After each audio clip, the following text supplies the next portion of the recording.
Fine. Okay, good. So I'm recording on that one. And shall I just formally open the call and welcome everybody to this evening's call, this evening in the UK, which is where your next training, Ken and Robin, is going to take place. I'm delighted that you're both here. I'm very excited that we're having another training in the UK.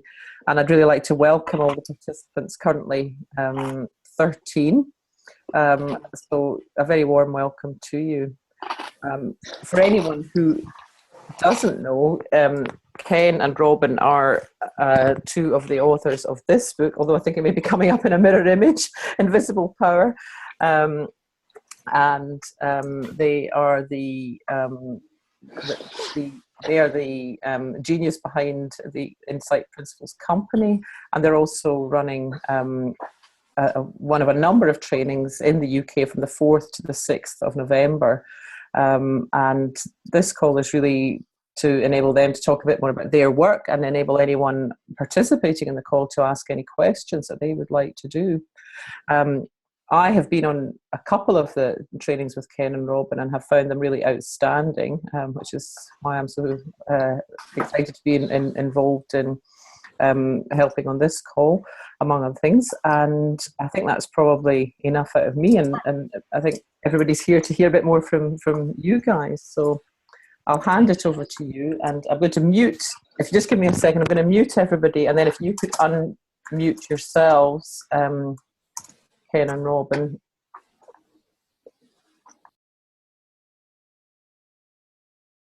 If you can just unmute yourselves, I will mute myself as well once you start talking. So I'll hand it over to you. Thank you very much. Ken, do you want to kick off? Shall I kick off? Oh, go ahead. Hi, everybody. It's great to see you. Robin, why don't you start? Yeah, well, Christian, thank you so much for setting this up. Christian was a participant in a program we did in October last year, and we became good friends. And then she helped organize the April one and kindly asked if she could help organize the November one. So she's a partner in crime. So thank you, Christian, for all of your work, past, present, and future. As Christian said, the purpose of this is to enable anybody who's interested or curious or coming or otherwise who wants to ask a question and chat with us. That's the purpose. So we don't have any set thing that we want to talk about. We're just, I mean, Ken, unless you disagree, I'd like to open it up and just find out what questions are out there. Yeah, good idea. So maybe, how does it work, Christian? People raise a hand or something and then you unmute them, or they can unmute themselves? Everybody has the power to unmute themselves, so we could just risk chaos and invite people to come in and just unmute themselves as they do. And if you'd be good enough to mute yourself again when you finish speaking, that'd be great. Just cuts down on the background noise. Yeah. So who'd like to ask a question? Or what would you like to know? What would be helpful, or what would you like to know about us, or about our programs, or about the U.S. election, or anything? Joel's raised a hand. Joel, just come in, just unmute yourself and come in. The mute button is in the bottom left-hand corner of your screen. Hi, good morning, or whatever your day part is, everybody. Lovely to see you all again. And Ken and Robin, hi.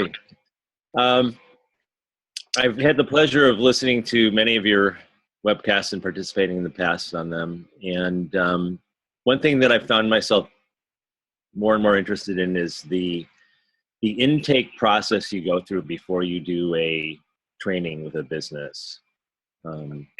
If you could speak a little more about the details of that. I think you do like a lot of one-on-one calls or face-to-faces with people.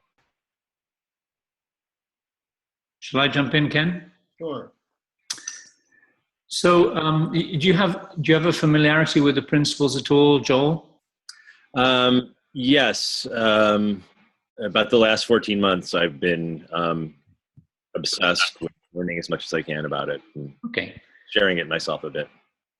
Well, if everybody's, I mean, if any of you who haven't studied much about this understanding, one of the fundamental facts is that we're all living in a world created by our thinking. So we're all living in our own reality. So if you think about that and you want to run a program, isn't it good to know which realities are turning up for the program? Yes.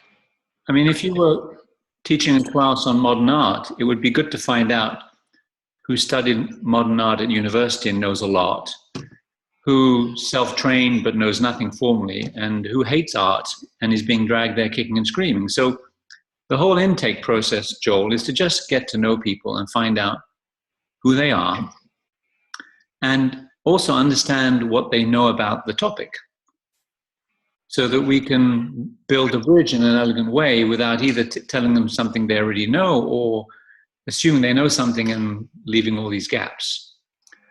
So at a very simplest level, the prep work we do before a program in the corporate world is just to get to know everybody, develop some rapport, so that when we show up in the classroom at the beginning of the 4 days, you know, we know people, they know us.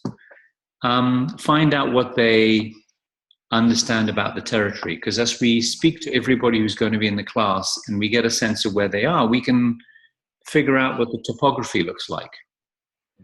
You know, is it 3 people deeply steeped, 17 people who wouldn't know this if it hit them on the back of the head, or something in between? And then the last thing is, most of the people we work with in the corporate world have done a lot of training. Very little of it is actually in some way or even remotely similar to what we do. Because what we teach is non-intellectual. We're not experts at the front of the room. It's not linear learning. The more you try hard, the less you learn. I mean, so it's completely different from what most people have learned. So it's good to give people an orientation so that when they show up, they know what to expect. It's a bit like you've been to Tokyo and a friend is going to Tokyo and they say, well, what do I need to know? And you say, okay, no signs in English, very safe, great seafood, don't be out late past midnight, have written down on a piece of paper a few key addresses. So you tell them what to expect so that when they got there, they were oriented. Well, we do exactly the same thing. Because, for example, our program is very slow at the beginning. We really want people to mentally check out and disconnect. Most people in the corporate world are not like that.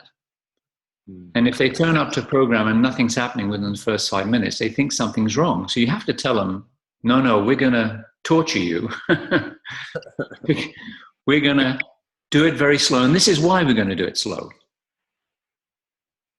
So the whole intake process, the whole setup process is to have people show up interested, connected to us, knowing what they're going to learn, and in a program that's designed for who they are and where they are. I mean, you'd do the same thing if you invited someone for dinner. You know, do you eat meat? You know, do you drink wine? Is it okay if I do a salad? Oh, you're lactose intolerant. Okay, forget the feta on the salad. We won't do that. I mean, so this is what I'm describing to me is common sense, given what you're trying to accomplish. Right. And just so you don't think we're geniuses, because I think Christian used that word, and I object to it, Christian. We're not geniuses. We just had a lot of people show up for programs, and it got very lumpy. And we learned things during the program that if we'd known in advance would have helped. So it occurred to us, maybe we should ask people in advance. And the more we started to do that, the better the programs got. So all the intake, I mean, it's like a tire change at a car race. You know, the car comes in for a few moments and a lot of things have to happen. And when the car comes in, you don't want someone saying, hey, did anybody see the tires? Hey, I can't find the spanner. Hang on, let me see. It's maybe in the back room. That's not what you do. You sort of set it all up so that the event is very successful. We only have 4 days. And we do a lot of work to make sure it's set up. So if you're doing programs, Joel, look at what would help to do in advance. And when you're in a program, if something comes up that's bumpy, look at what you could have done beforehand, which would have avoided the bump. That's a point well taken. And as you've been explaining, I think one of the things that prompted my question is the concern about, or not a concern, but like how do you deal with the idea of revealing too much in the intake so that it becomes a repeat for people? And I know if it's all new information for people, repeating it can't be done probably enough times, but is there any issue at all in like trying not to reveal too much so that people aren't sitting through what they feel is a repeat in the first segment of your workshop when it actually starts? Well, when we introduce what we're doing to people, we like to tell them everything there is to know as soon as possible. Because it takes a lot of repetition and reflection to integrate what people are hearing about the principles. So we like to get people started as soon as we can, and if people can get an idea of what we're teaching up front in an intake, and then reflect on it for a couple of weeks, then they'll be way ahead of the game for people who are just walking in for the first time. So if we can get to actually teaching people everything there is to know in the intake, we'll do it. We don't usually get there, but you know, sometimes we have a half hour or 45 minutes or an hour with someone to get to know them. And if they're up to speed, we'll just explain to them the inside-out nature of life, the principles, the spiritual dimension that comes forward when our mind is quiet. And we'll lay it all out there. And they'll go, great, wonderful. Or that's really interesting. And then they get in the course, we'll just say it another 45 times.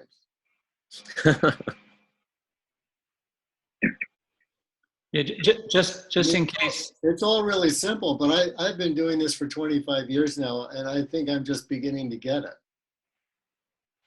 So you can tell me, 12 times, Joel, and I'd be happy to hear it. I mean, just to be clear, the 4-day corporate program, 2 days is on the principles. And in those 2 days, we make 3 points over and over again. So it's like getting faded jeans. You just have to keep washing them. And so if we can start the wash cycle earlier, why not? Now, we don't force anybody. So if someone's there, they're polite, the boss invited them to the program, they just want the start and end time, they're not all that interested in learning more, we don't say anymore. But if someone says, oh, isn't this like Zen Buddhism? Or, I had a cat once and the cat used it, and hey, whatever. We will share whatever's interesting and useful and relevant as soon as we can. It just allows us to get another wash cycle in, that's all. Or two. That's a metaphor that's going to stick with me. That's great.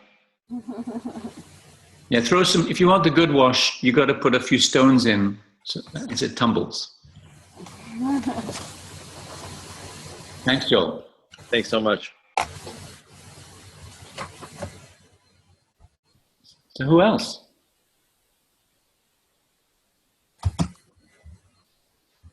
Imogen, I noticed you're unmuted. Are you coming in? Yes, please. Just to clarify one thing, you were saying we like to get them started as soon as possible, and you also said we start slowly. Can you square that circle for me? What do you mean by that? Yeah, there's two levels, Imogen. First is we're trying to have people see something for themselves. That's very hard to see, or very easy to see, depending how you're oriented. If someone turns up to our meeting and they have a lot on their mind, if they turn up to our program and they have a lot on their mind, it doesn't matter what Ken, Sandy, Nikki, or any of us say at the front of the room. They don't actually hear it. So we go very slowly. We don't make, when we make a point, we make one point, and we talk about that one point, and then we go on and make a next point. Now, for most people in business, that's very slow. Now, what happens is by having a relaxed, slow start to the program, people their minds start to empty. I mean, it's like being on the beach. Some people, it takes them a whole number of days before they're mentally on the beach. I mean, the first day they get on the beach, but they're not on the beach in their head. And over time, they slowly end up on the beach. I met someone a few weeks ago who doesn't go on anything less than a 2-week holiday because it takes them 5 days to unwind. So 7 days would not be much point. So that's the slow part. But you can start that process as early as possible.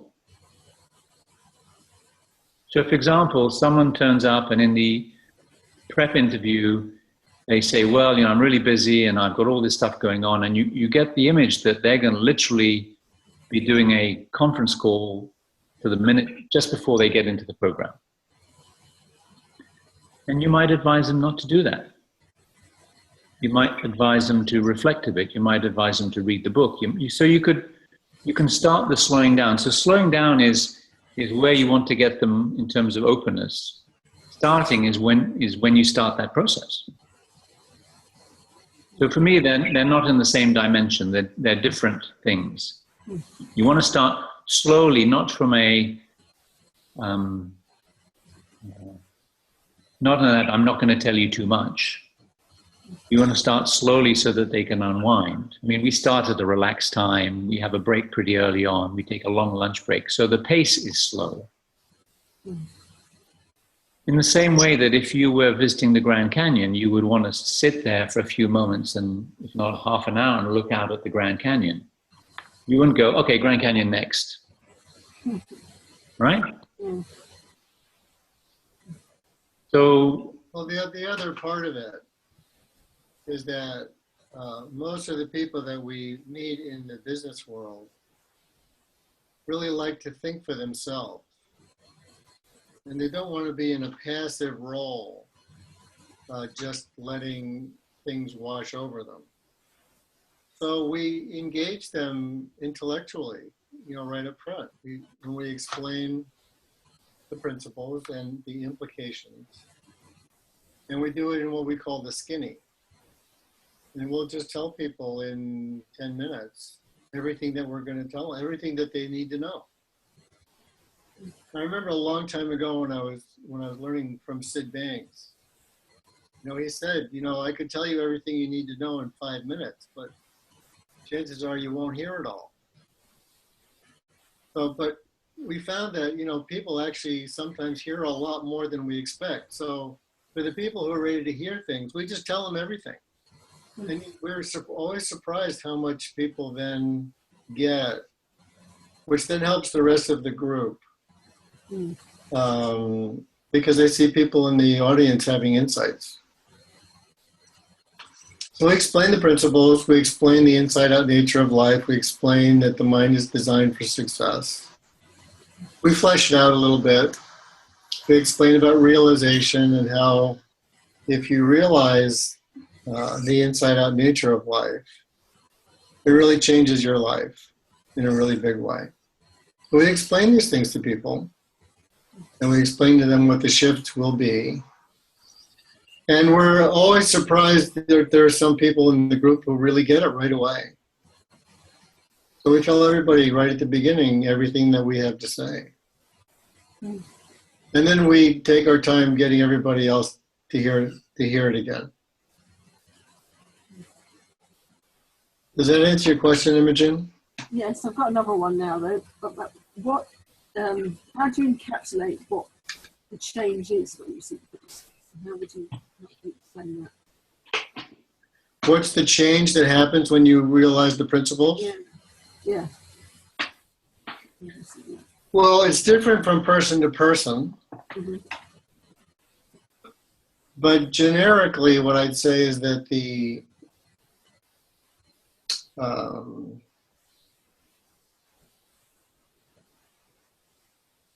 main theme is the clearing up of mental noise that gets in the way of all of the natural intelligence in you, bringing you to an awake state that has love and intelligence and wisdom in it.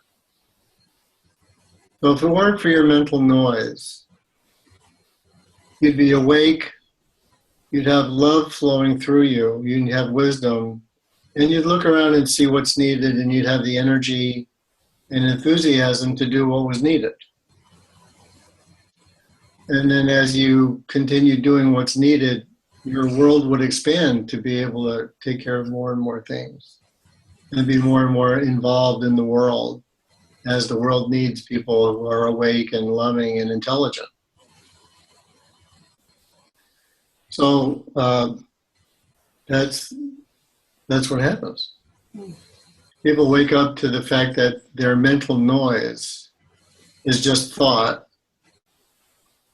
that appears to be in reaction to outside circumstances.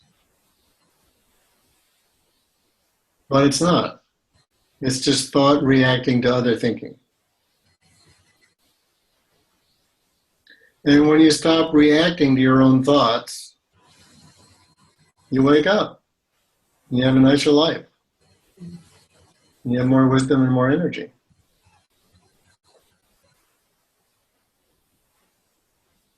Yes, I like that. That's a very nice explanation. Yeah. Yeah. So that's the skinny. Did I answer your question? Yes, thank you. You're welcome. The short version, Imogen, is people see how to get done what they need to get done and have a good life. Yeah.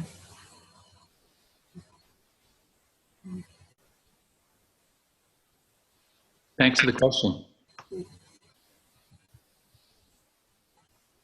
So who next? Who else would like to ask a question? So would you like to know anything about our course or about our work or about what we teach? I mean, what would you like to know about?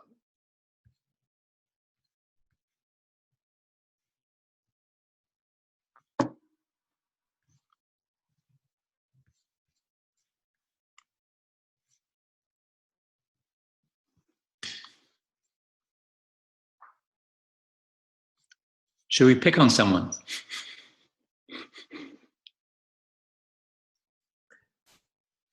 I noticed there are a few people on the call who've been on previous courses. I don't know if any of them have anything to contribute. Well, I was thinking of picking on Alison. I so knew that was going to happen.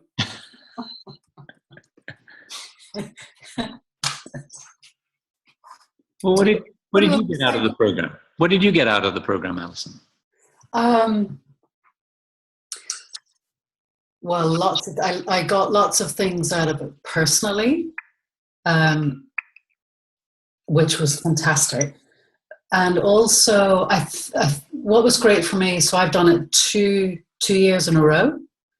And what was fantastic was that, you know, I work in the corporate world, I do leadership development things, I coach, and the model in the three principle world I'd seen up until you guys had in a way come from therapeutic territory where you sat and talked to people for 2 days, and I thought I would get crucified if I do that with the corporate group.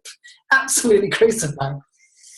So, you know, I was trying to figure out, well, what would that look like in a business context that would really resonate with them and engage with them. So what I, you know, loved about what you do is the way you do it, how you use exercises for people to find the answers themselves, which is the same way that, you know, experientially, the way I sort of work. And the other huge thing was, as you say, you keep saying the same thing again and again, but you guys are belying the fact that you're masters at being able to do that in lots of different elegant ways. That is a treat to watch, you know. It's like Rory McIlroy getting out of a bunker. He's got lots of, so many masterful ways of doing it. So I love that, and I love being able to see you guys sort of working with a real live audience, where you would get pushback or people, which you get in the corporate world. So there were many things I took away from it on many levels, and I also got a lot from it myself, seeing the principles deeper. Although I think the more you see them deeper, the less you know anything about them. Seems to be where I am now.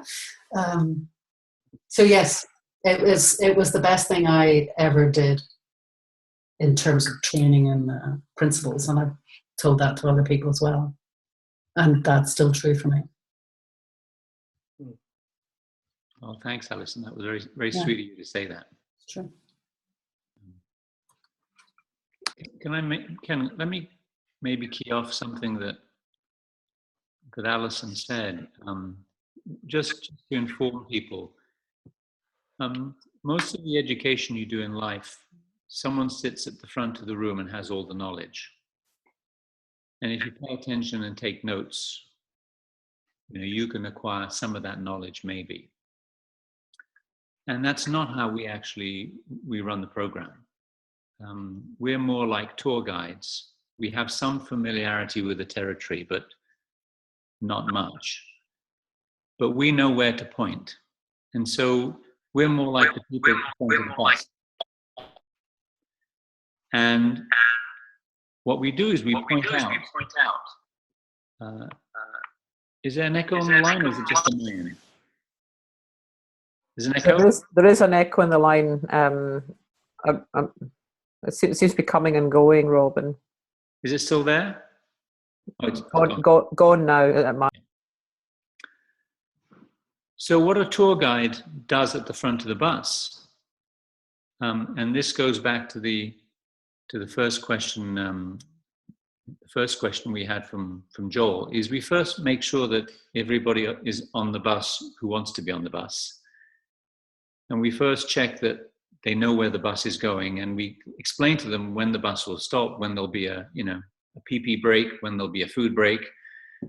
And then the rest of our time, once people are on the bus, we know they should be on the bus, is we're just pointing things out. And then once we've pointed things out, we ask people, did they see enough, or would they like to see more? Oh, I love the museum, could we go back? So we go back. So rather than us having knowledge, we're more pointing people where to look and helping people look as best we can. But we don't have any knowledge that we're going to impart on people. We don't sit there, mind meld, transferring data. We're more pointing at things. And the way it looks to us is we're on the bus with everybody else. We're looking too. So it's not uncommon for us on a program to learn as much as the people in the room. So we orient the whole program to people not paying attention to what we do, not listening to our words, not writing down what we say. We put all of our attention on having people look for themselves on what we think is going on that most people don't know that's going on. And then the second thing we do, which again is very, very different, is we're not interested in people reveling in the output of, or the result of understanding the principles. I mean, as Ken mentioned to your comment, Imogen, your second comment, Imogen, about what happens when people learn, most people, when they learn the principles, they get settled, they get peaceful, they find themselves in a nicer feeling, their head clears. Our course is not talking about any of that. We're not about pointing to the effect of the principles. We're pointing upstream to what is it that's causing that. So we don't sit around saying, well, what was your insight? Oh, that's great. Let's pull that insight apart. Or isn't this marvelous? Or this is rich. I mean, we're not interested in, I mean, this might sound rude. We're not interested in what you think. We're not interested in what you experience. We're interested in you realizing that you think, and in you realizing where your experience comes from. So again, it's a different orientation. So if someone says at the end of the program, oh, I feel great, my life is good, we're happy for them, of course. But I'm happier if someone says, oh, wow, I see thought creating my experience in the moment. And I now know how to look in that direction at this thing, this invisible force or this invisible power, if you want, that's causing my existence. So again, that's a different orientation to much of the education. So the way it shows up is we're just friends hanging out with you guys, looking for what we can all see, and we know how to point to a few things, but that's about it. We're, as Sid often said, everybody's a thought away from enlightenment. And so we're in the same game as all of you guys. So it's not that we're pretending to be humble, but we're just tour guides. So again, very different type of program.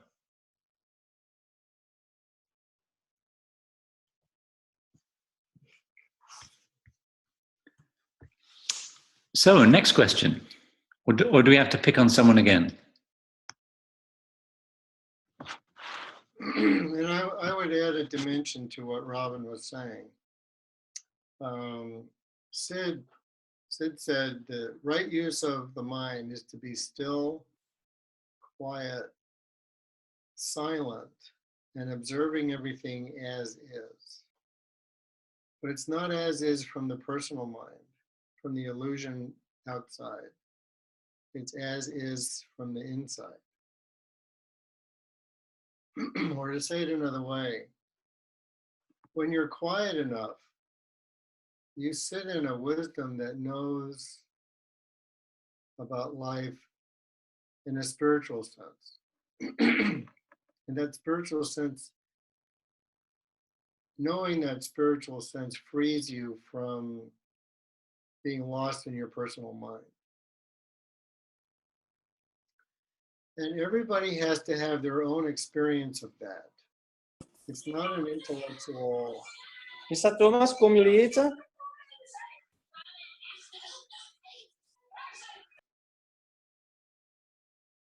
It's not an intellectual concept. I mean, it is an intellectual concept, but it's pointing to an experience that we all have at the core of our being. Now, I think every psychological health process or every personal growth program in the world wants people to have that experience of peace and well-being come from the inside.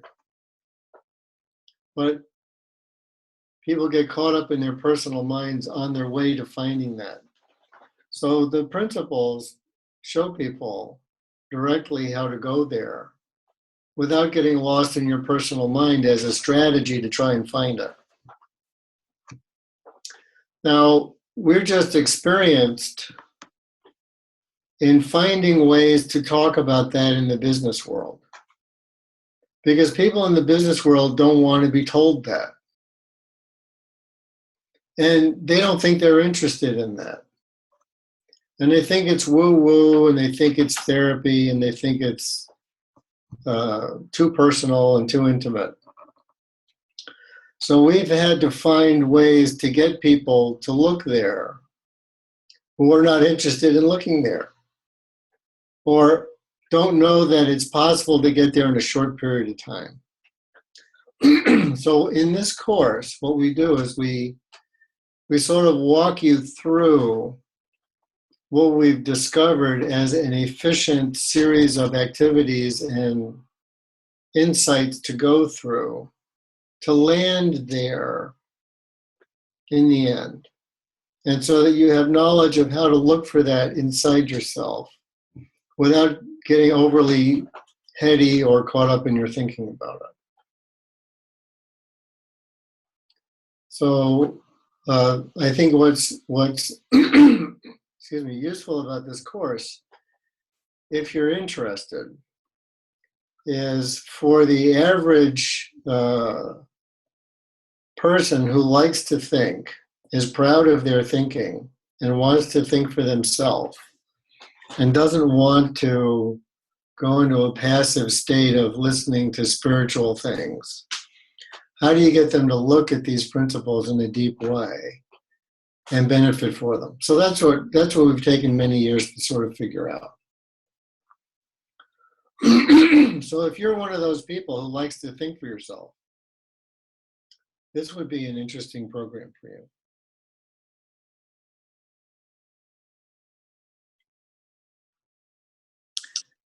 Now, just a couple of comments, since when we run these type of programs, what we take people through is the same as what we do in the corporate world, but there is one difference, and that is most of the people in our program, when we do this for the public, are there because they want to be.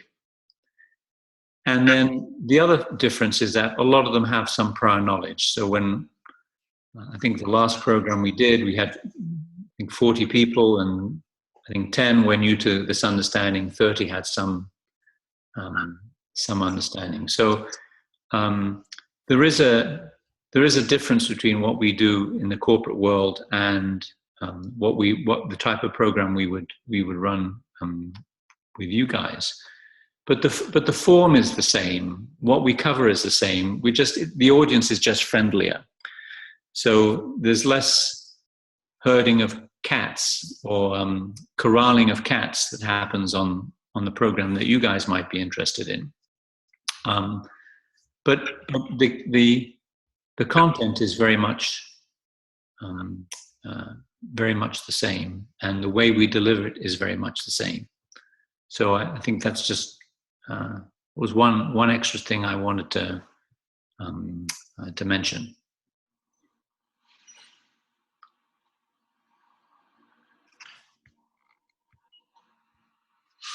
So how does this sound to you all? Does this sound interesting, or is there anything we could clarify for you?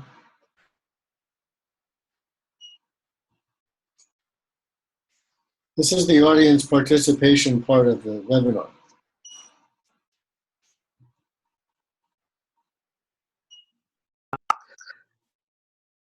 Could I raise something? I mean, I'm just interested in how you put this. Obviously, I've been on your courses, and I've observed how your teaching and your pointing things that has landed in the room. But a question and a conversation has come up a couple of times recently with coaches and trainers who are doing work in a corporate environment in the UK about this being a spiritual understanding and how to broach that, and I've made my attempt to explain how I see it and so on. But I'd be interested to hear more about that from you, and whether you observe any difference between America and Britain. Whether my thought is that people might be more receptive to a spirituality than in the US than here. But I could be completely wrong about that. I haven't noticed any difference. But, everybody has a different definition of spiritual. So we're very careful when we talk about mind and the spiritual dimension of life to define it in a specific way that seems to put people at ease. And then they bring in their own definitions of the spiritual world. And we're happy to dance with people that way. But we start off by saying that what spiritual means is that there's an intelligence operating in the universe that we're not in control of. And you don't have to look very far to see it. Your body has got all this intelligence that we're not controlling. The environment or nature has a great deal of intelligence that we're not in control of personally. So we just start there, and we leave it there if people don't want to engage with it. But it's enough to get it started. The other thing, Ken, I think we have a nice sequence. We essentially make 3 points in our program. The first is that the mind works only one way, from the inside out. The second, which is what we've just been talking about now, which is the mind has a built-in design for success. And the third point we make is the more deeply you understand and realize for yourself those 2 points, the more you get to do anything you need to do and have a good life. So when we have people see thinking, the spiritual side is sort of doesn't come in there, doesn't have to come in. People sort of, oh yeah, I get it. Okay, I'm making my own reality. And then most people would naturally head towards okay, let me control my thinking. Since that's giving me my world, let me control it. And then bringing in the design for success or mind or the deep wisdom behind life. That's sort of reassuring. It's like you don't have to control it. There's something already doing that for you. And by the way, it's doing a much better job. And then when people realize that, that's sort of where you sort of open the floodgates to looking at the spiritual side of life. And as Ken said, it comes out and we just define it. And then we get questions on religion and we make the distinction between religion and spirituality. We are clear with people that spirituality has many different forms. It can be, kissing one of your kids. It can be looking at the stars. It can be, going to temple. It can be, hiking a mountain and looking at a beautiful vista. I mean, it doesn't matter what form it takes for you. We just want people to realize that there is something beyond us that seems to know what it's doing. And so therefore religion never becomes a central theme, though it gets mentioned often. But our position is, religion is more of a form that mankind has put around spirituality, and everybody's entitled to do that the way they want. And that's not what the program is about. We're pointing to this deep truth behind life that is, as Ken said, very easy to observe. And that's where we sort of end. And then people are free in the wisdom, in the privacy of their own minds to do what they want. And what I could tell you, Christian, is that we've had people who've been deeply religious in our programs and have found what we teach symbiotic and very consistent. And we've had people who attest to being complete atheists who find what we teach very consistent with their understanding of life. So you don't actually have to go to religion to teach what we're sharing. And when you distinguish and define it the way Ken did, it's not really an issue. And we've even had people say, but do you mean God? Are you talking about God? Are we bringing God into work? And we'll say, well, we don't know what you would call this. And if you want to call it God, that's fine. But we're just pointing to the observable fact that there's something behind life that is beyond us. We don't control it and seems to be incredibly intelligent. And, call it what you want. That's fine for us. That's not naming it is not what this program is about. And then we've had tremendous positive reactions to that. I remember I was doing feedback with somebody who'd been through one of our programs, and he was very emotional, and he thanked me because he said, you guys helped me overcome a crisis of faith that I was having. And I didn't know what he meant, so I asked him, and he says, well, I've been deeply religious all my life. And for the last 10 years, I thought God was no longer speaking to me. And I was troubled, should I give up my religion? What should I do? And he said, I saw in this program that he's actually speaking to me all the time. So, isn't it interesting that, even though we didn't deal with religion, this person had a very useful insight for themselves. So yeah, it's a worry a lot of people have, Christian, when they enter the corporate world to share this understanding. But so far we've never hit a speed bump on that because of the way we talk about it. I mean, what we share is ordinary and extraordinary.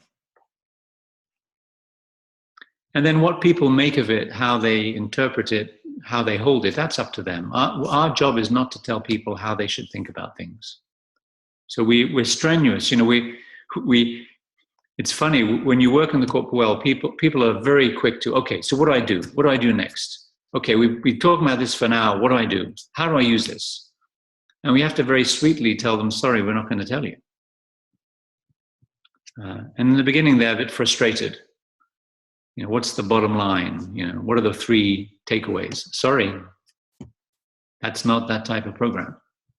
And then by the end of the program, they see why we didn't. But it's yeah, so we haven't had any problems yet.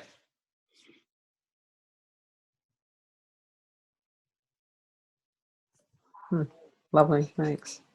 Now, can I piggyback on something you said? It's the point I wanted to make earlier, and I forgot about it. And then when you said, reminded me.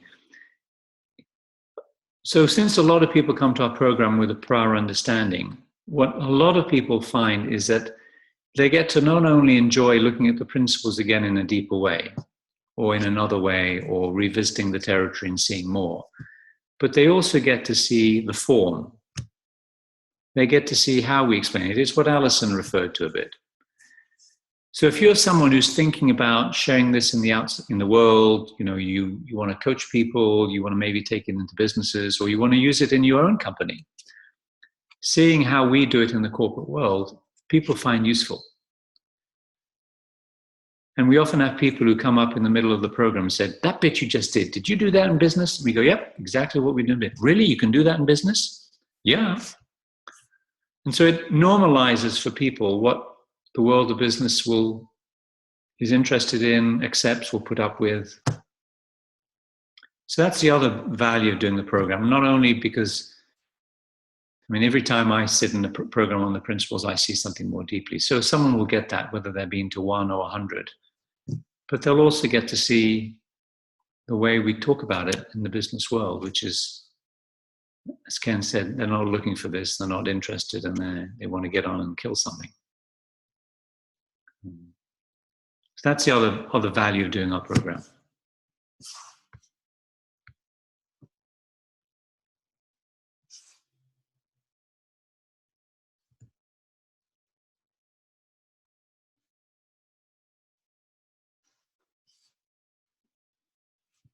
So anybody have any questions about the 3 principles or about the journey of learning with the 3 principles?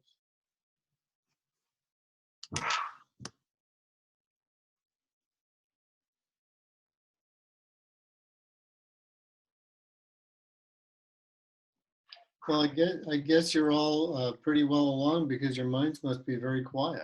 You know, Joe wants to say something. Sorry, I think I always have questions going. I just don't want to monopolize things. I've been working with some people lately, and also in discussion with them, who, you know, they seem to feel that they understand the principles a bit, and they still want to manifest stuff in their lives. And they're wondering, I know it almost runs contrary to something you were saying, Robin, but they want assistance in how this understanding can help them accomplish certain specifics that they'd like, you know, some targets that they have, like the coaching client may ask for something like that their minds have settled down, they like what they've been hearing, still they have some target that they want to reach and they want some assistance with that. And anything you can offer on that? Well, your mind is designed to get anything done you want to get done, as long as it's intelligent. So you can always learn to do things, or you find the energy to do things, or you get insight to help you do things. I mean, we're doing things all the time. I mean, you all showed up on this call that required a whole lot of decisions and actions. So we're making decisions and acting all the time. If you want to make something happen that's unusual for you, just learn the steps and make them happen. what I'd say, Joel, is that most of the clients who approach us in the corporate world are more interested in that than being enlightened. Right. They're not interested. I mean, yeah, being happy would be nice. Being less stressed would be nice. But hey, I've got 1,000 people working for me, so no wonder I'm stressed. So let's not even attend to that. But how do I get sales up, or how do I reorganize, or how do I deal with this competition from X, Y, or or Z? And the go-to place is what Ken said: is insight. So if you want to get something done and you don't know how to get it done, you need an insight. Now, if you understand how the mind works, you'll see that built into us is the design, is part of our design is to have insights. And the only thing you do materially that impacts that is get in the way of it.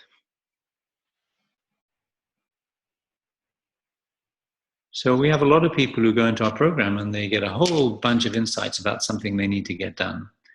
Now, what happens is while they're having those insights, they get touched by the power that does that. And then they start to see they don't have to have stress, they don't have to have all these other things that they thought are given. But they usually came to us because they wanted an insight. And then paradoxically, at the end of the process, when someone has realized this understanding to some level, a lot of people sit there just more tolerant of life. So we very often work with a business group. They'll want, to create $1 billion of savings or something. And then we'll notice after our program, they'll be sitting there and they'll be having a much more polite version of the meetings they used to have. They're listening better. They're not arguing. They're seeing that their reactions are coming from their thinking, but they forget to look for the insight. So when we do follow-up at a program, we say, are you guys stuck? And they go, yeah, we are a bit stuck. Well, why are you stuck? And they say, well, because, and they give us all these facts. And we say, well, those aren't facts. That competition is X, that, the market's not going to grow. That's just how you think about it. And if you could change how you thought about those facts, you might have a breakthrough. And they go, oh yeah, that insight thing you keep mentioning to us. Well, insight's the gift. And you've had them all your life, you just haven't been aware of it. And this understanding makes it more noticeable. And then once you understand that built into you is this capacity, well, that's where you can head for every time.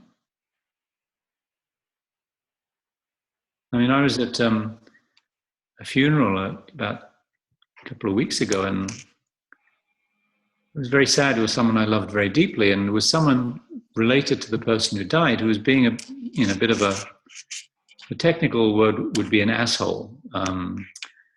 In the UK, you say an arsehole. I hope you appreciate that we're doing the two languages here.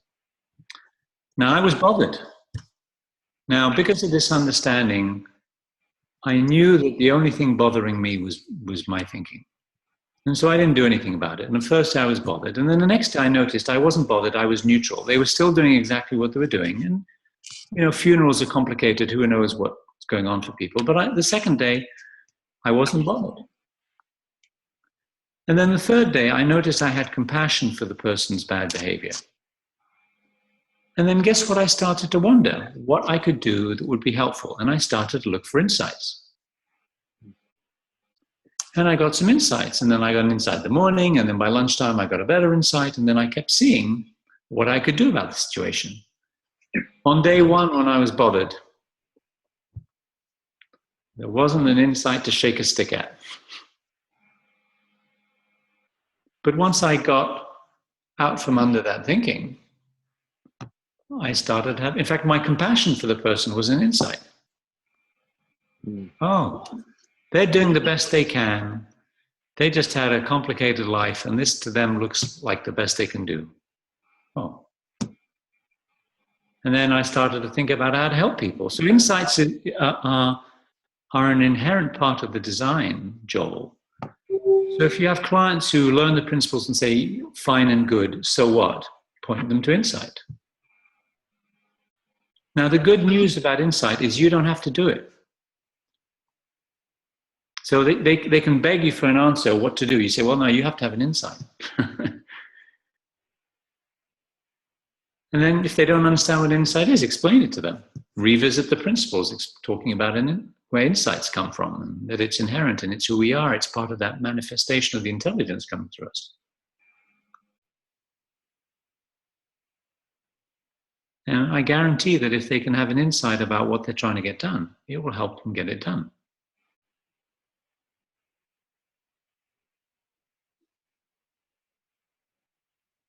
Is that helpful, Joel?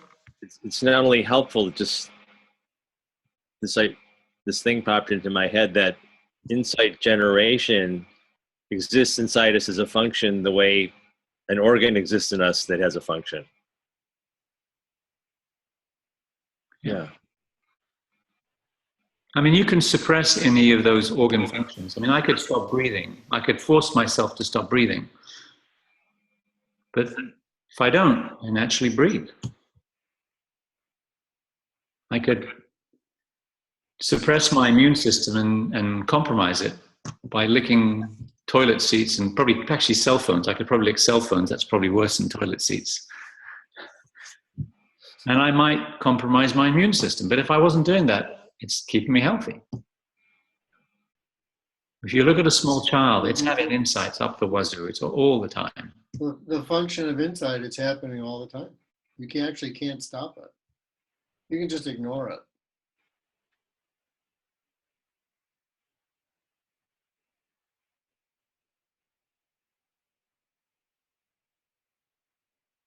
That was very helpful.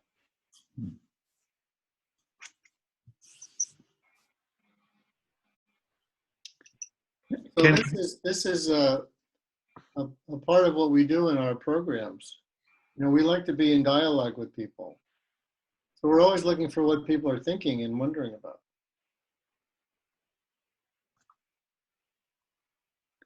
Yeah, I was going to ask, for anybody, I'd love to hear what you've seen about the principles and what's been useful about what you've seen.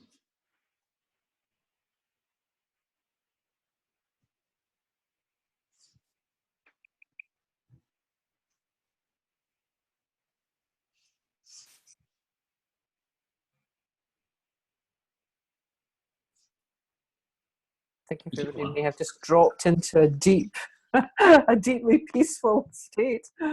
I'm certainly experiencing that.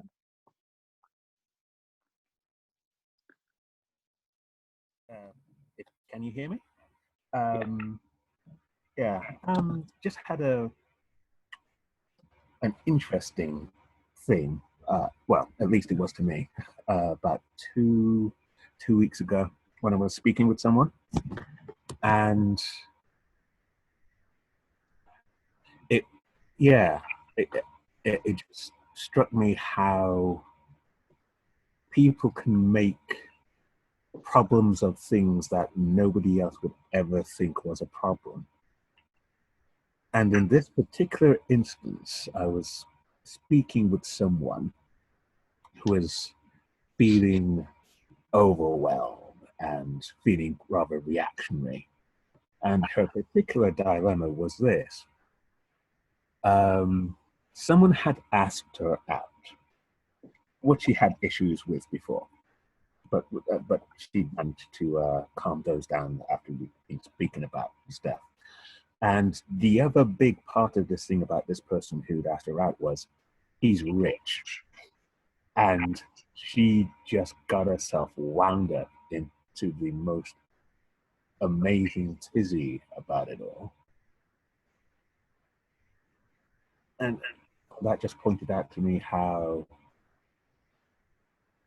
without realizing it, you can make things unbelievably serious, or you can make things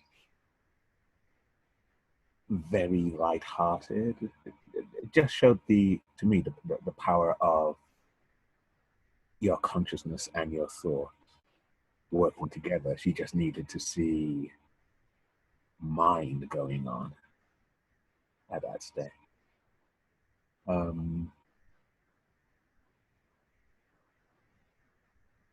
Yeah, that's basically all I wanted to say. I don't know if it has any relevance for anybody listening right now, but that was something that I found really interesting. Yes, Steve, you just saw the power of thought in that moment. Mm-hmm. And it's the most powerful thing on the planet.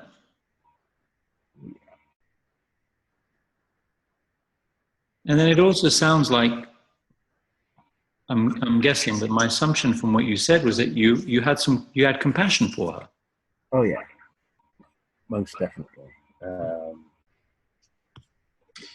It was just interesting because she was taking this incredibly seriously with the power of her thing going on. And for me, it was, wow, you just kind of like made this, you're kind of making this massive mountain out of a little molehill.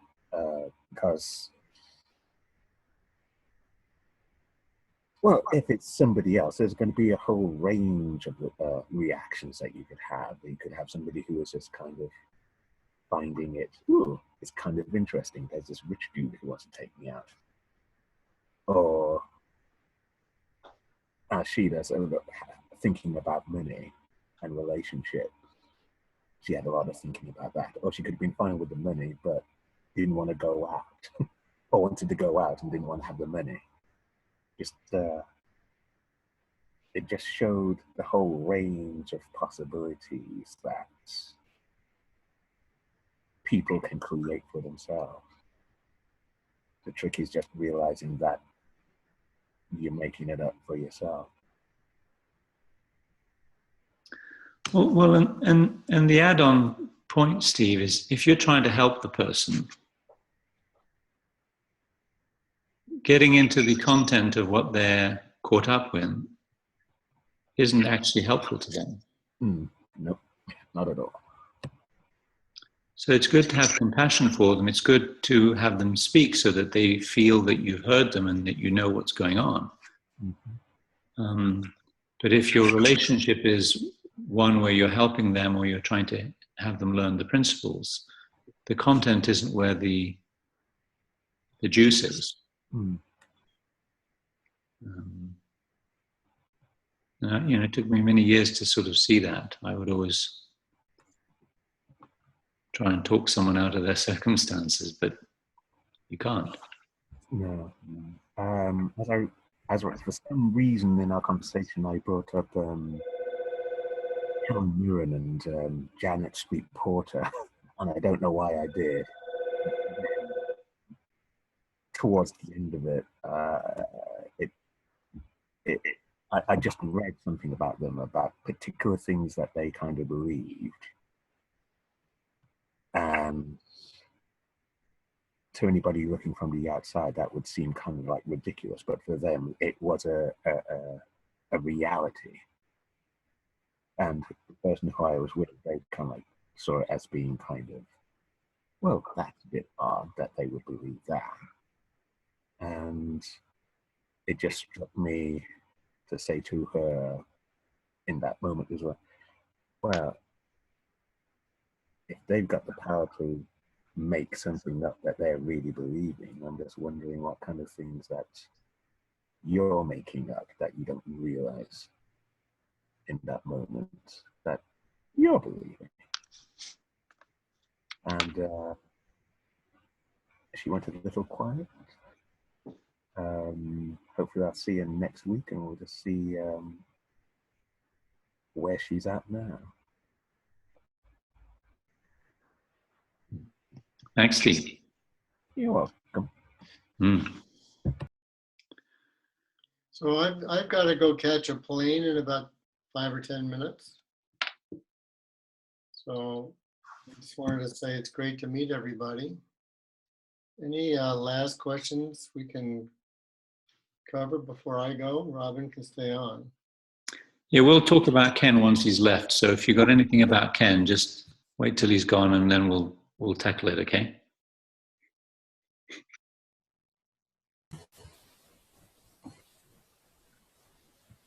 Imogen again, I think. Yeah. How do you deal with somebody who goes through the whole of the program and doesn't seem to get anything at all? We love them and hope for the best. Well, I would say, Imogen, you don't know that. Right. I mean, we don't determine who sees. That's why I say with the tour guides, we could park in front of the Eiffel Tower, we could point to the Eiffel Tower, and if the person is in the back of the bus reading a good book, it doesn't matter that we're parked in front of the Eiffel Tower and we're pointing at it. Yeah. So it's not up to us what they learn, and we don't know what's going to soak into people. I mean, we've had numerous people who seem to not get much out of the program, and afterwards we hear these miracles. Mm. So you're not responsible for their journey. You're not responsible for their sightseeing, other than whatever you can do, which is, hey, does anybody want to see the Eiffel Tower? Okay, we'll be there in 5 minutes. Okay. But then it's what they get. It's up to them. Mm. I suppose I always think,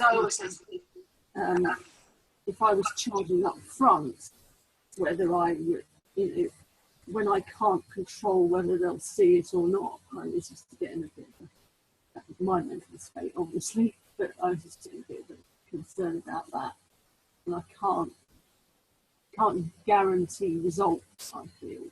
I know you have a no win, no fee thing, but I know that you see this in most about. Well, if you know, there's clearly lots you can do, you know, be relevant, check in with them, see what they need. I mean, very often there's something in the way of them learning that if you could find out would help. I think I've told a number of times the story of a lady who, you know, she could have been outside of the door, she would have done. She was as close to the exit as she could, and she looked really frightened until finally, after 2 days, we went over and said, "Are you okay?" And her reply was, "Well, when are you going to do the thing?" We said, "What thing?" Well, it turned out she'd been on some experimental leadership program where they run by Marines, you know, so the Army, where they break you down, no bathroom breaks, you know, they'd give you a task and they'd pull 3 people out of the room, then they'd cancel lunch, then they'd wake you up at night. I mean, they were basically breaking you down. And she thought we were going to do that. And the poor dear had spent 2 days, you know, waiting for that to happen. So we told her, sorry, we don't do that. And then she settled down, and then she had a 2-day program rather than the 4-day program. So, you know, you do everything you can, you know, check in with people. And then the other thing, Imogen, you just have to trust that the principles are powerful. And it's not up to you to determine when people get things. And then our money back guarantees, because we seem to have a very, very high hit rate. And then just at a fundamental business level, it's not good to take money from people if they didn't get something. So if someone comes to us at the end of the program and says, "I got nothing from your program, it was a waste of time, can I have my money back?" It would be a good thing to give them the money back. Yeah. At least they'll feel that you're honorable. Mm-hmm. But the bottom line is that people have to realize this for themselves. And they're designed to realize it. And their path to that realization is not yours to manage. We have a can of oil and we can grease all of the friction points as best we can, but you know, people have a different journey. I mean, my journey, I've been studying and looking this direction for 16 years now. And I've never had my socks caught fire and beams of white light and, you know, breakthrough aha. It's been gradual bits and pieces.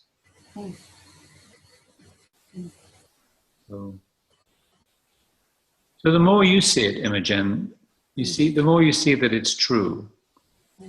the more you talk to that place in people, the more it will come out. But you don't control what comes out when they see it. I mean, we have often been on a program on the evening of the second day or the evening of the third day, and it's not looking good.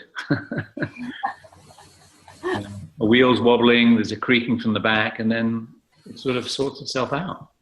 Yeah. We were with a group this week, the lovely people. They run a massive investment fund, so they're all very analytical. Yeah. And the owner of the company, the owner of the fund, you know, who is therefore the owner and the boss, so you can understand the dynamics. So everybody turned up because the boss said it was a good idea.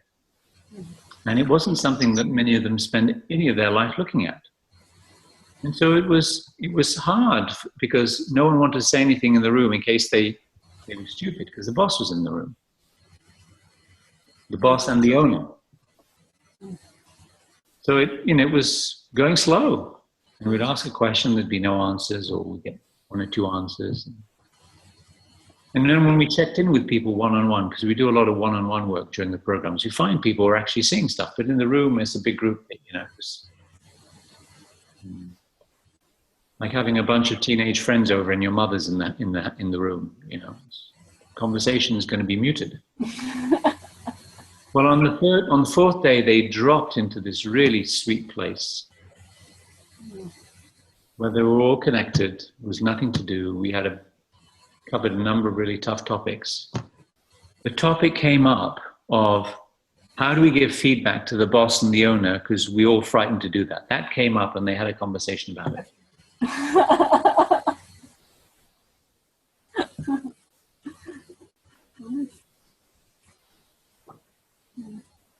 So let yourself off the hook, Imogen. You're not responsible. Yeah. No, I like that point you say about doing one-to-ones during having a bit of one-to-one time with people.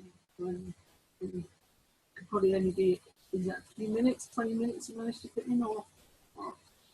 Depending on how many people we have, it's 20 to 30 minutes. And it's mainly, are things settling in? Do you have any questions? You know, is this okay? Anything I could tell you? And then you can just normalize or, you know, give people a nudge. It's helpful.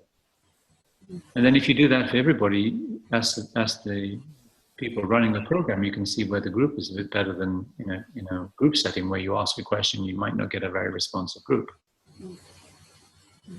Having bosses in the room usually a problem, or just that group, or just some groups? Well, it has an impact. It makes it interesting. He's using the British definition of interesting.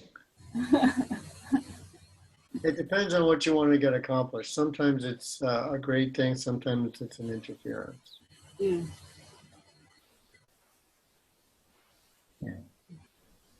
Well, I'm sorry, folks. I've got to go catch a plane. Okay. So great to see everybody. Robin, thanks for keeping this going. Oh, give Michael a hug for me. I will. Christian, thanks for setting this up. You've been doing a great job. Really appreciate it. Yeah, thanks. Safe flight. See you soon. Bye-bye. I know Ken has to go, and Debbie's been waiting very patiently. Robin, would you have time to hear a question from Debbie? Of course, yeah. There's plenty of time left, Christian. I'm wide open. Debbie, it's all yours. Okay, thank you. Yeah, I've just heard something. I think I'm not quite sure how crazy it is because I haven't had time to give it any more thought. But I thought I heard Ken saying that every thought is an insight. Well, every thought could be an insight. Every new thought is an insight. Yeah, potentially, and it's something that hasn't really triggered me before. But I'm kind of thinking that because even if it's long, if it's a new thought, or even if it's an old thought, because the old thought I might not have noticed it or listened to it or given it, or realised that it actually was an insight, and also. It needn't necessarily be my insight. It could just be in a conversation that I'm having with somebody else and unknown, they pick it up as an insight. So I'm kind of going along the line that every thought is an insight. rather than Yeah. just some being insights and not. Before I've kind of had this, and I hadn't thought I had this thought, but it seems that I perhaps thought that only some thoughts were insights, and they were just the ones which I was kind of quiet and listening to. But I'm getting a different thing coming through me at the moment. Well, I think what Ken was saying, and I'm so glad you brought this up, is the insight comes from how you listen. It doesn't come from the thought. Right. So, for example, I always ask this question to people when they tell me they quit smoking. You know, I ask them what happened, and usually they say something like, "Well, I realized it could kill me." And I say, "But didn't you know that? I mean, at least in the United States, you know, one whole side of the packet is this horrible warning." And they go, "Yeah. I sort of knew it, but you know, I heard it differently." Mm. So I think the point you're making, of Ken's point, is that a thought could come along that you've had many times before, but if you hear it in a different way, it could be an insight. Mm. You know, I mean, I remember when I was studying at university, you know, in one lecture, I remember I was listening, and all of a sudden the professor said something, and I had a big insight about what he'd been trying to explain. And it was really useful. All of a sudden, it all gelled, it made sense. And I turned to the person next to me and said, "Oh, that's really useful. That really made sense." And their reply was, "Huh?" So they heard exactly the same words, but they didn't have an insight. Mm. So the function of insight lives in the listening that you do. Yeah, no, I can see that. You know, we do a really lovely exercise in our program where we have a couple of people, or we put people in threes, and we have one person share for a minute a problem that they have or a question that they have that they would love an insight on. And then after 1 minute, they sit back and the other two people talk about what they've heard as if that third person is no longer there. Now, what people, and we give instructions for how they should do the conversation because we don't want them giving advice, then it's not their job to solve the problem they've just heard. Now, what happens is as the two people speak, it's variable how they do it. Some of them launch into advice, "Oh yeah, when I did that, this is what I did." Or sometimes they misunderstand the question, or sometimes the question was not articulated because you only give people a minute. And so they head off in the wrong direction. Well, it's remarkable how, and they do that for 7 minutes. It's remarkable how in that 7 minutes, the person whose problem it was gets an insight independent of what the two people are talking about. It seems to come from the way they listen. Mm. So anything can be an insight. Okay, thank you. Oh, great question. See, Christian, we're 1 hour, 20 minutes in, and we're finally warming up. I'm teasing.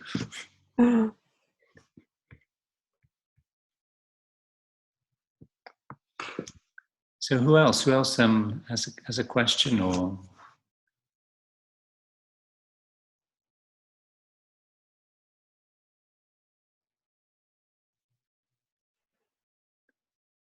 The intention was to, by the end of this call, have you guys know us a bit. Have you have a sense of who we are and how we might run the program, and answer any questions that anybody might have about our program. So if I haven't fulfilled any of that with you, you have to ask me something now. Mm-hmm.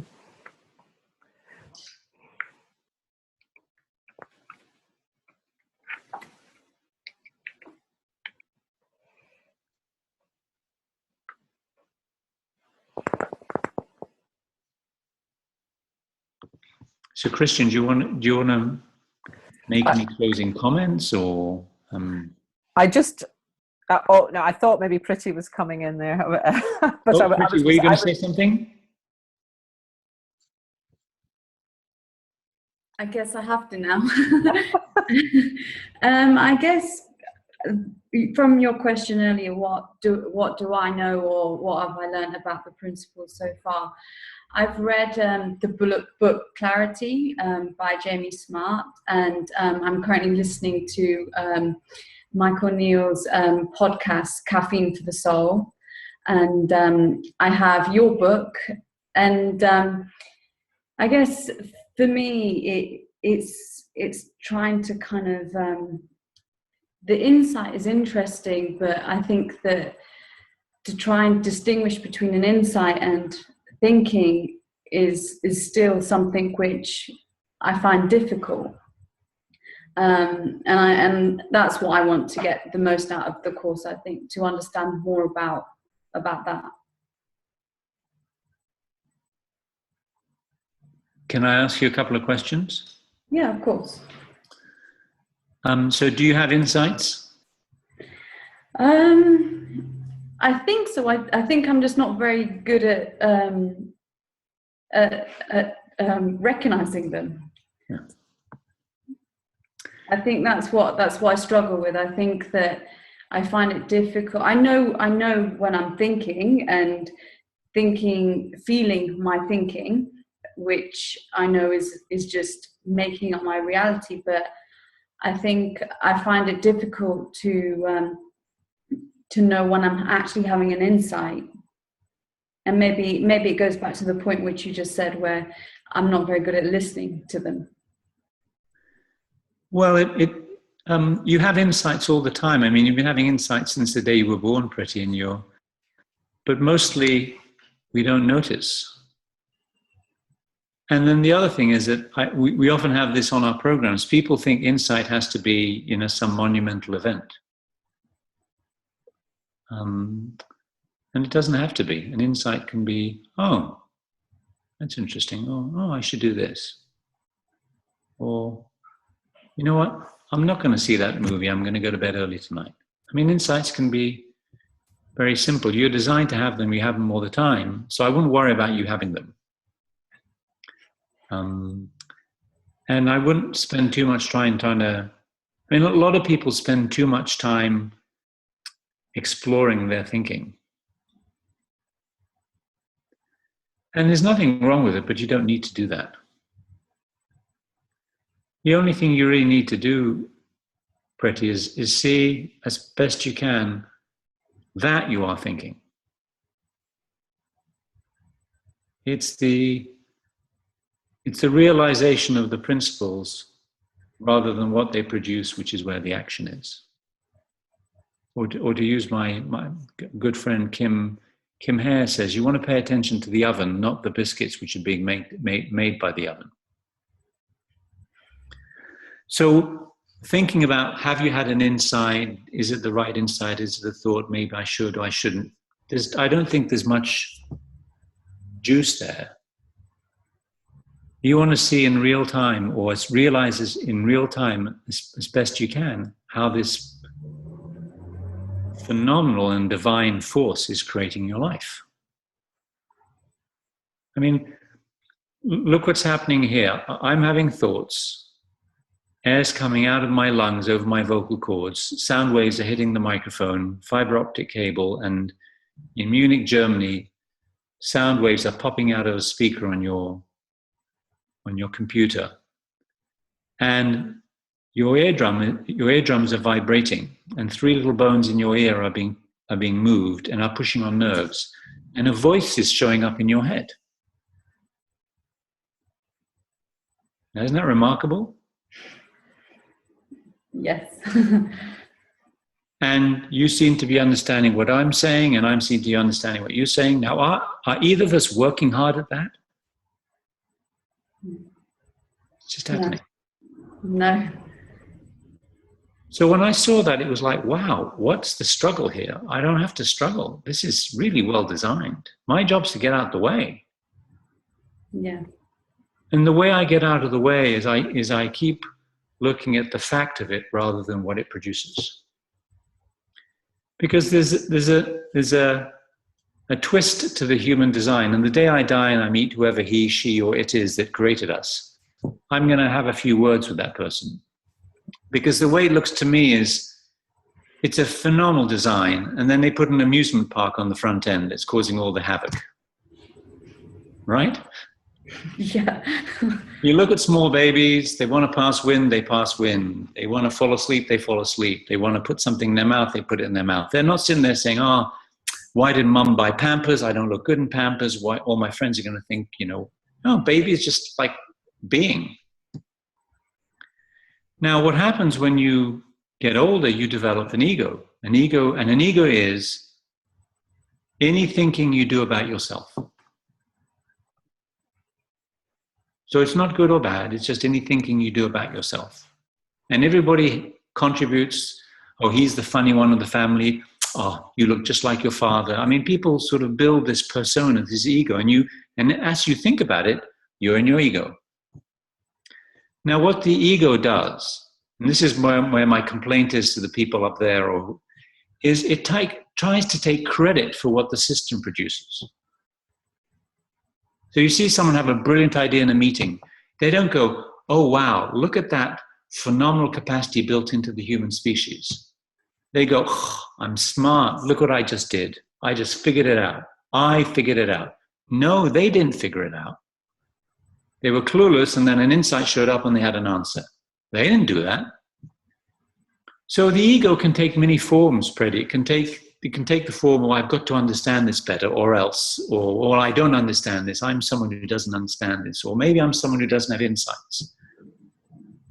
Now that's a lot of work. Or you could be just observing the phenomena.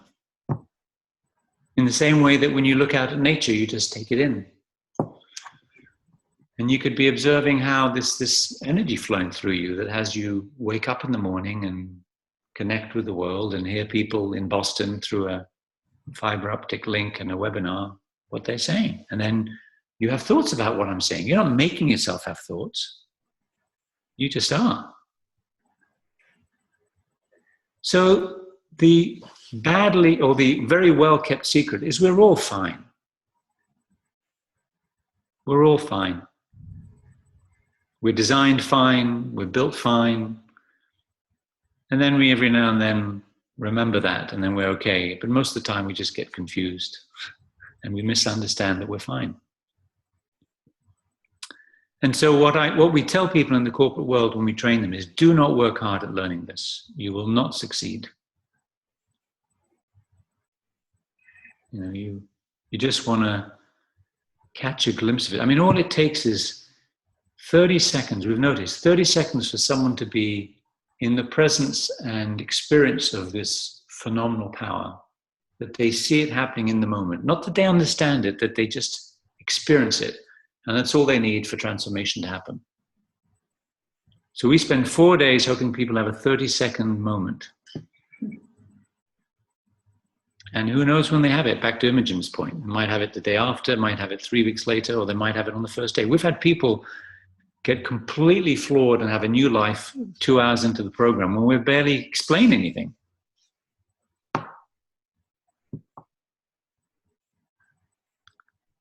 So my sense of you is that you're fine. And being curious and looking and wondering is really all you need to do. But you come from a continent or subcontinent where they work really hard at things sometimes. Right? Yes. It's always been a mystery for me how we have people who come from, we have a lot of people from India, Sri Lanka, and they're deeply spiritual because of the background of the culture of the country. And they're completely in their heads thinking so hard. So I don't spend much time asking myself, am I having an insight or not? And would that qualify as an insight? And I don't. I keep noticing life flowing through me. And then when I realize that something is not that I thought it was, I therefore must have had an insight. And now I can actively sit and wait for them. I sit and wait for them. But I don't do anything about them. And when they turn up, I'm mostly grateful that I have that as part of my design. And then I relish in what I came up with, but it's not up to me. And the more I think about, am I having the right sort of insights? Was that a big enough insight? It's a Monday. I should have had a bigger insight. I had a good breakfast. I should have had an insight. No, sorry, that's not how it works. And it'll be lovely to see you in November. Thank you. That's really helpful. And I'm looking forward to the course. Yeah. And by the way, to Joel's point, you see, Joel, how it's never too early to start the program?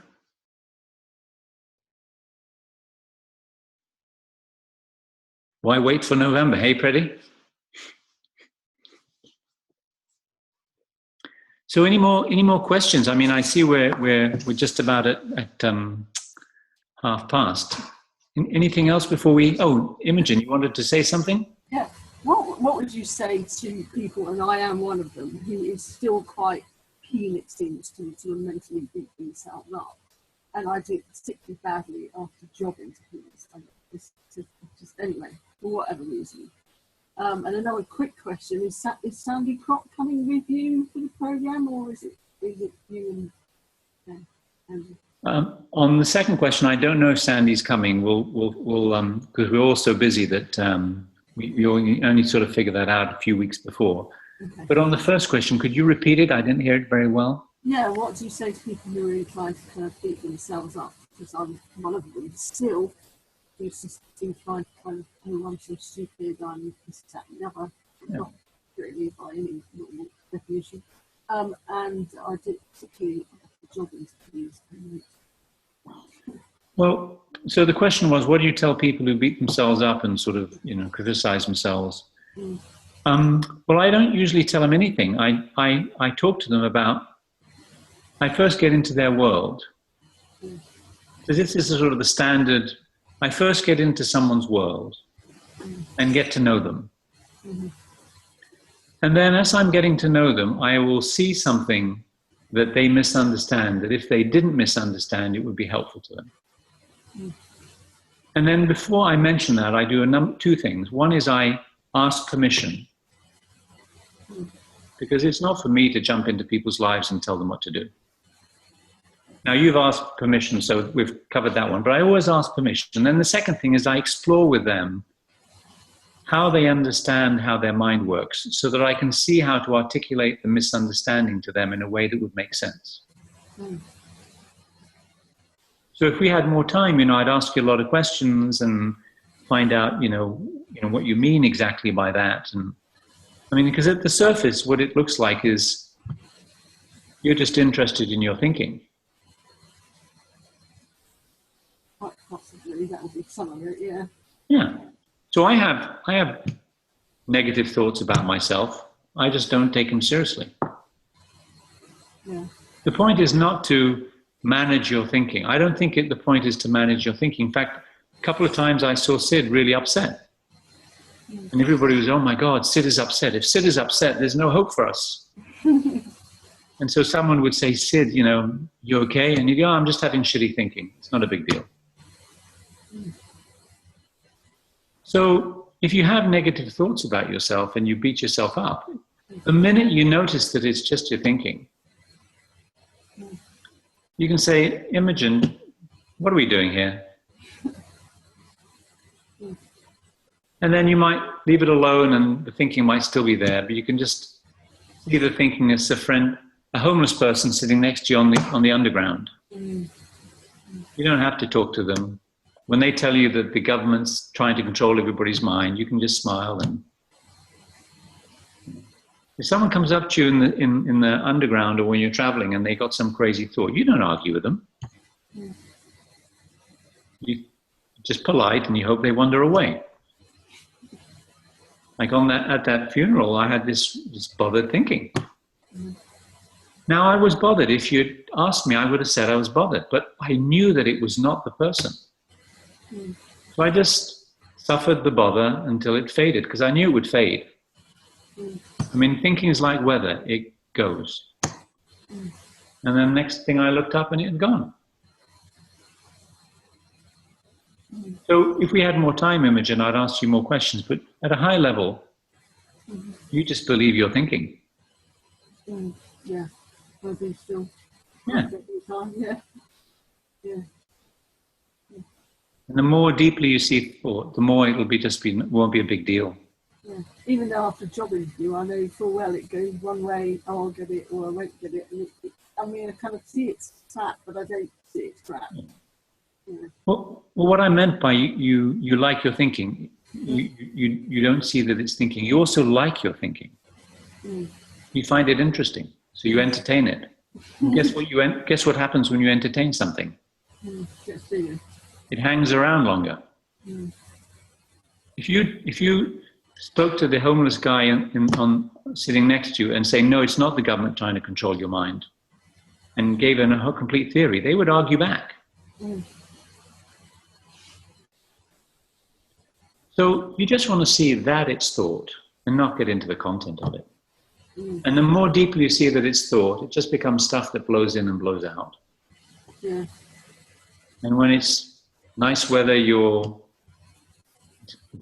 grateful, and when it's rainy weather, you wait. Was that helpful? That was helpful. Thank you very much. So Christian, I'm respectful of everybody's time. Yes. Well, this has been absolutely great, Robin. Thank you so much, and thanks everybody for joining the call today. There will be a recording, and I'll post it. And please do feel free to share that with anyone who you think might be interested in this work. The event is coming up on the 4th to the 6th of November. If anyone's not sure if that's for them, I'm happy to have a conversation, and I think there are any number of ways you could find out more. Robin, is there anything you'd like to say just in closing? Three things. One is to thank you, Christian, for setting this up. It's so sweet of you to do that. So thank you. My pleasure. As you can tell, she's a good buddy. The second thing is thank you to all of you for the opportunity, because I love to talk about this stuff. It's really, I feel like Willy Wonka. I live in a chocolate factory and I get to taste chocolate all the time. So thank you for the opportunity to share this time with you.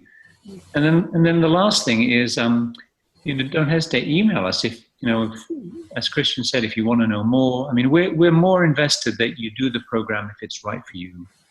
I mean, this public training program is a very small part of what we do. We mainly work with big companies. So for us, it's not, you shouldn't be doing the program if it isn't right for you. And if you're not sure, ask, and we'll help you out if we can, or Christian will help you out. So, and then if it isn't right for you, there's always, we do them about 2 or 3 times a year. So there'll always be another one. So don't sort of spend your time and your money if you're not sure.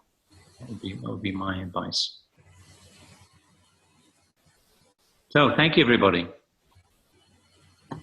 Thank you.